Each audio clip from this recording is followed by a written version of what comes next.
വിജയരാഘവപുരം പൂഗ്രാമം പദ്ധതി പൊന്നോണ പൂക്കൃഷിക്ക് തുടക്കം. പൂഗ്രാമം പദ്ധതിയുടെ ഭാഗമായി ഓണത്തോടനുബന്ധിച്ച് വിജയരാഘവപുരത്ത് ചെണ്ടുമല്ലി പൂക്കൃഷിക്ക് തുടക്കമായി.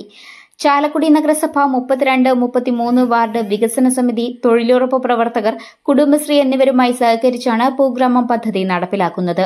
പ്രദേശത്തെ പൊതുസ്ഥലങ്ങളിലും സ്വകാര്യ വ്യക്തികളുടെ ഭൂമിയിലുമാണ് പൂക്കൃഷിക്ക് തുടക്കം കുറിച്ചിരിക്കുന്നത്. 3000 തൈകൾ പൊതുവായും 2000-ഓളം ചെണ്ടുമല്ലി തൈകൾ കുടുംബശ്രീ പ്രവർത്തകർ വീടുകളിലും നട്ടുകഴിഞ്ഞു. ഓണത്തിന് പ്രദേശവാസികൾക്ക് കുറഞ്ഞ വിലക്ക് പൂക്കൾ നൽകുക എന്നതാണ് പൂഗ്രാമം പദ്ധതിയുടെ ലക്ഷ്യം. ഇവിടുത്തെ പൊതുസ്ഥാപനങ്ങളിലെല്ലാം പരമാവധി തൈകൾ നടാനും പദ്ധതിയുണ്ട്. നിലം ഒരുക്കലും തൈനടിയിലും പരിപാലനവും അയ്യങ്കാളി തൊഴിലുറപ്പ് പദ്ധതിയിൽ ഉൾപ്പെടുത്തിയാണ് ചെയ്യുന്നത്.